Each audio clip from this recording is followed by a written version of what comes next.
Guys, അപ്പോൾ ഞാനും ഐഷും കൂടെ അതേ കോളേജിലേക്ക് പോവുകയാണ് ഒരാവശ്യമായിട്ട്. ഊബർ ബുക്ക് ചെയ്താണ് പോകുന്നത്. അപ്പോൾ ഇതേ ഈ ഒരു ഇലക്ട്രിക് ഓട്ടോയാണ് വന്നത്. ഇരുന്ന് പോകാൻ നല്ല സുഖം ഉണ്ടായിരുന്നു, കാണാനും ഒരു പ്രത്യേക രസമാണ് ഈ ഓട്ടോ. അങ്ങനെ ഞങ്ങൾ കോളേജിലെത്തി ബിൻ്റെ വെയിറ്റ് ചെയ്ത് ഇങ്ങനെ ഇരിക്കുകയാണ്. അപ്പോഴേക്കും അവിടുത്തെ വെൻഡിങ് മെഷീൻ ഞങ്ങളെ വാടി വിളിച്ചെങ്കിൽ ഞങ്ങൾ പോയി നോക്കിയതല്ല, ഒന്നും മേടിച്ചില്ല. അപ്പോഴേക്കും ബിൻ്റെ ഞങ്ങളെ മുകളിലേക്ക് വിളിച്ചു. അപ്പം ഞങ്ങൾ ഇന്ന് വരാൻ കാരണം ബിൻ്റെക്ക് ഇന്ന് CA എക്സാം ആണ്, സൈക്കോളജിയുടെ. അങ്ങനെ ഞങ്ങളെ സബ്ജക്റ്റായിട്ട് വിളിച്ചേക്കുവാണ് ക്വസ്റ്റ്യൻ ചെയ്യാനായിട്ട്. അങ്ങനെ ഇതൊക്കെ കഴിഞ്ഞപ്പോൾ പിന്നെ ഞങ്ങൾക്കൊരു സ്നിക്കേഴ്സൊക്കെ തന്നു. ഐഷു ഇതുവരെ ഇറങ്ങിയിട്ടില്ലായിരുന്നു, ഐഷു വേറൊരു കുട്ടിയുടെ സബ്ജക്റ്റായിരുന്നു. അങ്ങനെ ഐഷു ഇറങ്ങിയപ്പോഴത്തേക്കും ഞങ്ങൾ നേരെ ബസ് സ്റ്റോപ്പിലേക്ക് പോയി. ബസ് സ്റ്റോപ്പിലേക്ക് പോയ ഉടനെ തന്നെ ബസ് വന്നു. ബസ്സിലാണെങ്കിൽ നിറയെ സീറ്റൊക്കെ ഉള്ളൊരു ബസ്സായിരുന്നു.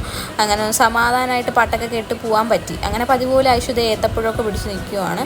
പിന്നെ വിഷമമുകൊണ്ട് ഞങ്ങൾ ഓരോ ജ്യൂസൊക്കെ കുടിച്ചു. എന്നിട്ട് ഹോസ്റ്റലിലേക്ക് എത്തി. കുറച്ച് കഴിഞ്ഞപ്പോൾ മഴയായിരുന്നു. അങ്ങനെ ഞങ്ങളൊന്ന് പുറത്തു പോയി ചായ കുടിച്ചിട്ട് ഐഷു ആ വഴി ജിമ്മിന് പോയി. അപ്പം അത്രയേ ഉള്ളൂ. ബൈ.